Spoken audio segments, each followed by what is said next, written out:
देखिए, आपको बता दें कि प्रशासन कितना नाकाम हुआ है। उस नाकामी की तस्वीर आप एक बार यहां देख सकते हैं। तरेगना रेलवे स्टेशन की तस्वीर हम आपको दिखाते हैं कि यही वो स्टेशन है। जब सुबह प्रदर्शन उग्र हुआ तो इस पूरे स्टेशन पर आप देखिए कैसे आगजनी की गई और जो सरकारी संपत्ति है उसको यहां पर नुकसान पहुंचाया गया।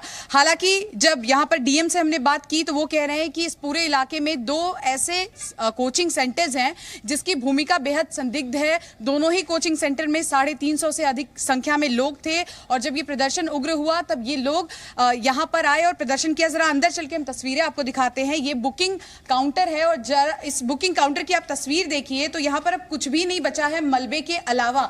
भीतर चलकर एक एक तस्वीर हम आपको दिखाने की कोशिश करेंगे कि देखिए कैसे यहां पर बुकिंग के लिए लोग आते थे, अपनी टिकट बुक कराते थे और चाहे वो कंप्यूटर हो चाहे वो लैपटॉप हो। और इसी के साथ साथ आप देखिए कि एक एक चीज को यहां किसी भी चीज को छोड़ा नहीं गया, हर एक चीज को यहां पर नुकसान पहुंचाया गया, तोड़ा गया है। आपको दिखाएं कि एक तरफ एक तस्वीर हम आपको यहां से दिखाने की कोशिश करेंगे। कैमरामैन राजेश आपको ये तस्वीर दिखाएंगे कि देखिए ये बेहद महत्वपूर्ण कागजात यहां पर हैं और ये कागजात भी साइड में रखे गए थे। ऐसे कई कागजात नीचे आपको दिखाएंगे उसको भी नष्ट कर दिया गया है। ये आप देख सकते हैं कि अलमारी में कई महत्वपूर्ण यहाँ पर डॉक्यूमेंट्स रखे गए थे लेकिन इसको भी खोल के सारे पन्नों को यहाँ पर तहस नहस कर दिया गया है। सरकारी संपत्ति को यहाँ पर नुकसान पहुँचाने में कोई कमी नहीं रखी गई है। इस तरफ आप देखिए बुकिंग सेंटर में जब कैश लेकर जहाँ पर ये रखते थे हमें ये भी जानकारी मिली है कि जब यहाँ पर लोग आए, प्रदर्शनकारी आए, तब लूटपाट मचाने की भी कोशिश की गई। हालांकि अब पुलिस यहाँ पर नकेल कसने की तैयारी कर रही है और ये वो प्रिंटर है जिससे प्रिंट आउट निकाला जाता था टिकट काउंटर पर। तो एक एक तस्वीर यहाँ पर हम आपको दिखाने की कोशिश कर रहे हैं कि कैसे, जरा स्टेशन के बाहर भी हम आपको चल के दिखाएंगे कि क्या यहाँ पर मौजूदा परिस्थिति है। मसौड़ी में आज सबसे ज्यादा प्रदर्शन हुआ है। कल दानापुर में जो हालात थे लगभग उसी तरह के हालात यहाँ पर भी हैं। और जरा स्टेशन के बाहर की तस्वीरें आप देखिए कि यहाँ भी उसी तरह से प्रदर्शन किया गया। इस तरफ आप देख लीजिए कैसे आग लगाया गया, जो भी यहाँ पर सरकारी संपत्ति मिली उसको आग के हवाले कर दिया गया। आगजनी की तस्वीरें आए दिन यहाँ पर देखने को मिल रही है और सबसे बड़ा सवाल यही कि प्रशासन क्या कर रहा है। प्रशासन से जब हम बातचीत कर रहे हैं तो साफ तौर पर उनका कहना है कि सीसीटीवी फुटेज खंगाले जा रहे हैं, व्हाट्सएप चैट भी चेक किया जा रहा है। आपको बता दें कि आज चंदन जितने लोगों की गिरफ्तारी हुई है उसमें भारी संख्या में बच्चे हैं और बच्चों की ये गिरफ्तारी हुई है जिसके बाद उनके परिजन मसौड़ी थाना के बाहर जाकर प्रदर्शन करते हैं और ये कहते हैं कि हमारे बच्चे बेगुनाह है, उन्होंने कुछ नहीं किया। जबकि पुलिस कह रही है कि हमारे पास बकायदा सबूत है, सीसीटीवी में एक एक व्यक्ति की पहचान की गई है जिसके बाद इनको यहां पर लाया गया है। 60 से ज्यादा लोगों को आज सिर्फ मसौड़ी में ही गिरफ्तार किया गया। जो छोटे बच्चे हैं उनको भी सेंटर में भेजा जा रहा है। तो कुल मिलाकर एक तस्वीर हमने आपको यहां पर दिखाने की कोशिश की और ये फिलहाल स्थिति है तरेगना रेलवे स्टेशन की जो मसौड़ी में आता है। ऐसी ही स्थिति कई जगह पर बिहार में देखने को मिल रही है और सवाल यही, क्या ये प्रदर्शन शांतिपूर्ण है? जी शिवांगी, इन सब मामलों को लेकर राज्य सरकार की ओर से भी जो है, जहां के बीजेपी और जेडीयू की गठबंधन की सरकार है, सीएम नीतीश कुमार की ओर से बहुत कोई कठोर बयान नहीं दिया गया है। इस मामले में सीधे सीधे केंद्र सरकार की ओर जो है गेंद उछाल दी गई है और कहा गया है कि केंद्र को छात्र संगठनों से बात करनी चाहिए। लेकिन बिहार में अलग अलग जगहों पर रेल को जलाया जा रहा है, रेलवे स्टेशन को फूका जा रहा है। इस तरह सीएम सीधे सीधे पल्ला कैसे झाड़ सकते हैं? देखिए चंदन, यही सवाल तो हमने आज जब डिप्टी सीएम तारकिशोर प्रसाद से बातचीत की तब पूछा कि आखिर सीएम कहाँ है। बिहार जल रहा है और सीएम कहाँ है। तो उन्होंने कहा सीएम जो कॉल लेना चाहिए वो कॉल ले रहे हैं। हालांकि अगर सही समय रहते कॉल लिया जाता तो बिहार में इस वक्त ये हालात नहीं होते। हमने ये भी सवाल पूछा कि देश भर में अलग अलग जगह पर प्रदर्शन किया जा रहा है, छात्र प्रदर्शन कर रहे हैं, लेकिन बिहार में ही सबसे ज्यादा आगजनी क्यों हो रही है, सबसे ज्यादा उपद्रव क्यों है। तो ये कहा जा रहा था कि जो छात्र है उनकी शक्ल में कई ऐसे उपद्रवी हैं जो भीड़ का हिस्सा होते हैं, भीड़ में जाते हैं और इस तरह से सरकारी संपत्ति ही नहीं बल्कि जो आम लोग यहाँ पर रहते हैं उनकी निजी संपत्ति को भी नुकसान पहुंचाने में सरकारी संपत्ति के साथ साथ निजी संपत्ति को भी नुकसान पहुंचाया जा रहा है, लूटपाट की जा रही है, गाड़ियों को आग के हवाले किया जा रहा है। शिवांगी, अपने दर्शकों को गया ले चलते हैं। गया में हिंसा के खिलाफ 10 एफआईआर दर्ज की गई है, 32 लोगों को गिरफ्तार किया गया है। गया के डीएम त्यागराजन ने क्या कहा है, अपने दर्शकों को सुनाते हैं। क्या है सुरक्षा का पूरा व्यवस्था, बात करते हैं गया के डीएम त्यागराजन से। सर, किस तरह की सुरक्षा यहाँ पर आप लोगों ने की है, क्योंकि पूरे बिहार में हम देख रहे हैं कि काफ़ी हद तक ट्रेनों को आग के हवाले किया जाए, तोड़फोड़ की घटनाएं घट रही है। देखिए, स्थिति बिल्कुल नियंत्रण में है। कई जगहों पर, कई महत्वपूर्ण जगहों को चिन्हित करके हम लोग मजिस्ट्रेट और पुलिस भारी संख्या में प्रतिनियुक्त किया गया है। इसमें सीआरपीएफ के फोर्स भी शामिल है और हम लोग भी लगातार निगरानी रख रहे हैं। सुबह से ही हम लोग फील्ड में हैं, वरीय पदाधिकारीगण सभी लोग फील्ड में हैं, अनुमंडलों में भी पदाधिकारीगण फील्ड में हैं और हम लोग लगातार स्थिति पर निगरानी रख रहे हैं। जो भी विगत 2 दिन में इस घटना में शामिल हुए हैं उन्हें चिन्हित करने का काम भी पैरेलली चल रहा है। वैसे चिन्हित किए गए लोगों को गिरफ्तारी किए जा रहे हैं और एफआईआर भी बहुत कठोर सेक्शंस में किया जा रहा है और जिला बदल के प्रस्ताव भी मांगने का हम लोग निर्णय लिए हैं। सीसीए के तहत भी कार्रवाई होगी। इसके अलावा जो भड़काने के काम किए हैं उनका भी चिन्हित किया जा रहा है। कानून अपना काम करेगा और कठोर कानूनी कार्रवाई होगी। सर, अब तक कितनी गिरफ्तारियां हुई है, कितने एफआईआर दर्ज हुए हैं? अभी तक 10 एफआईआर दर्ज हुए हैं और 32 गिरफ्तारियां हुई हैं, लेकिन ये प्रोसेस लगातार जारी है।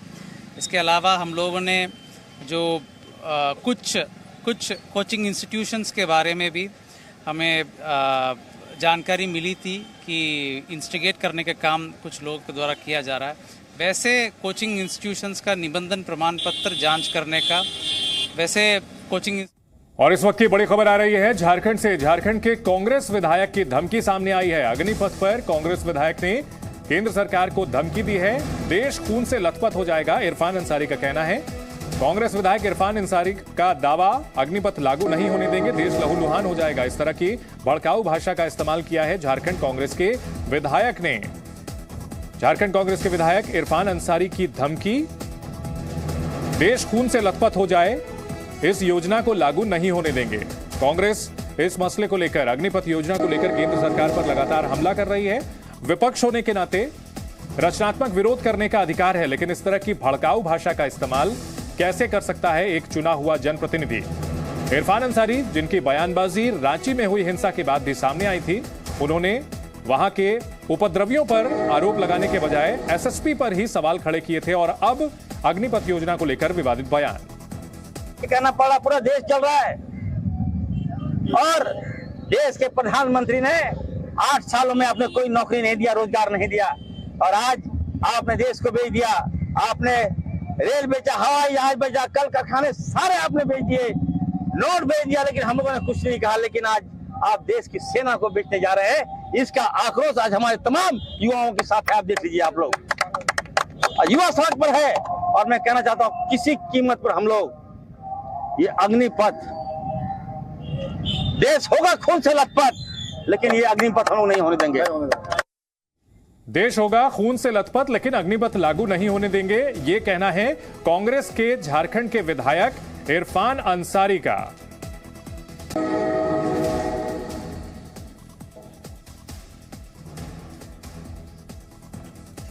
झारखंड कांग्रेस के विधायक इरफान अंसारी का विवादित बयान, देश खून से लथपथ हो जाए लेकिन सेना में भर्ती की अग्निपथ योजना को लागू नहीं होने देंगे।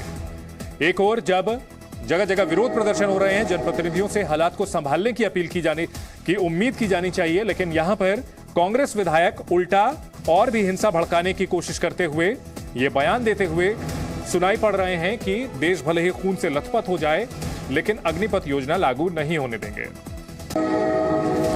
इरफान अंसारी, जो कि लगातार अपने विवादित बयानों के लिए पिछले कुछ दिनों से सुर्खियों में है, रांची में जुमे की नमाज के बाद हुई हिंसा को लेकर के वहां गोली चलने के बाद जो उपद्रवी 2 मारे गए थे उनको शहीद का दर्जा देने की मांग की थी और उपद्रवियों की निंदा करने के बजाय रांची के एसएसपी पर ही सवाल खड़े किए थे और अब अग्निपथ योजना को लेकर के विवादित भड़काऊ बयान। क्या कांग्रेस के विधायक हिंसा भड़काना चाहते हैं? अभी तक जिस तरह से तोड़फोड़ और हिंसा हो रही है, क्या उसके पीछे जो आरोप लगाए जा रहे हैं बीजेपी की ओर से वो सच है? क्योंकि कांग्रेस के नेता इस तरह के भड़काऊ बयान देते हुए कैमरे पर नजर आए हैं कि देश भले खून से लथपथ हो जाए लेकिन अग्निपथ योजना को लागू नहीं होने देंगे। रचनात्मक विरोध के नाम पर हिंसा भड़काने की कोशिश करना, यह कितना सही है? और अपने दर्शकों को कांग्रेस के विधायक का यह बयान हम आपको सुनाते हैं। कहना पड़ा, पूरा देश चल रहा है और देश के प्रधानमंत्री ने 8 सालों में आपने कोई नौकरी नहीं दिया, रोजगार नहीं दिया, और आज आपने देश को बेच दिया।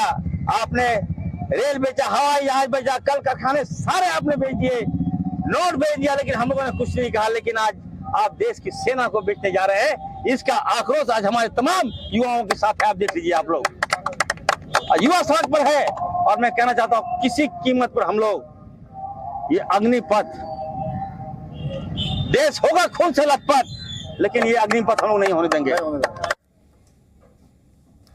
एक बार फिर से आपको बता दें, ये जो शख्स हैं ये कांग्रेस के विधायक हैं, झारखंड से विधायक हैं इरफान अंसारी, और बिहार सरकार के मंत्री नितिन नवीन जो कि बीजेपी नेता भी हैं, वो हमारे साथ जुड़ चुके हैं। नितिन नवीन साहब, इरफान अंसारी का कहना है कि देश भले ही खून से लथपथ हो जाए, लेकिन अग्निपथ योजना लागू नहीं होने देंगे। कांग्रेस विधायक के इस बयान को लेकर क्या रिएक्शन है आपका? मेरा तो ये मानना है कि कांग्रेस की एक संकीर्ण और विकृत सोच है, जो हमेशा दिखती है। जब देश के टुकड़े करने के नारे बुलंद होते हैं तो उसके साथ कांग्रेसी खड़ा होते हैं। आज देश को शांति की अपील करनी चाहिए। अपने छात्रों को और युवाओं को हम लोग पूरी तरह से सही दिशा में ले जाना चाहते हैं, और कहीं न कहीं जो भ्रमित करने वाले लोग हैं उनके भ्रम को खत्म करना चाहते हैं।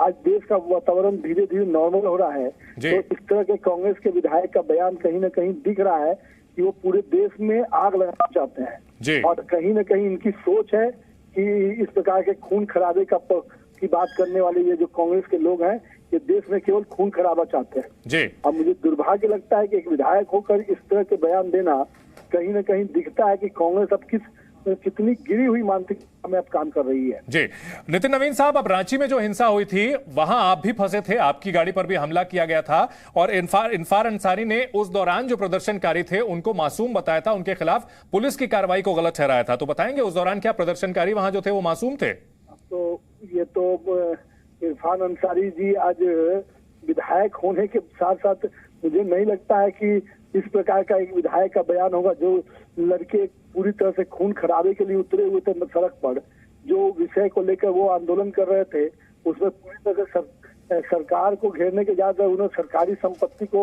नुकसान पहुंचाना और लोगों को जान माल की खतरा दिख रहा था, उनको मासूम बता रहे। जो ईटा और पत्थर बरसा रहे थे, जो गोली चला रहे थे, वो मासूम थे।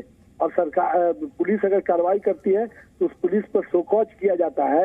ये तो दुर्भाग्य है वहाँ की सरकार का, और जिस सोच और मानसिकता से काम कर रहे हैं कांग्रेस के लोग, वो अब निश्चित रूप से कांग्रेस की अब समाप्ति का समय आ गया है। नितिन नवीन साहब, बहुत शुक्रिया जी न्यूज से बातचीत करने के लिए। तो बिहार सरकार के मंत्री नितिन नवीन ने इरफान अंसारी के बयान को दुर्भाग्यपूर्ण बताया है और आरोप लगाया है कि कांग्रेस देश में हिंसा भड़काने की साजिश कर रही है। Presenting B News app, available on Google Play and App Store. Download it now.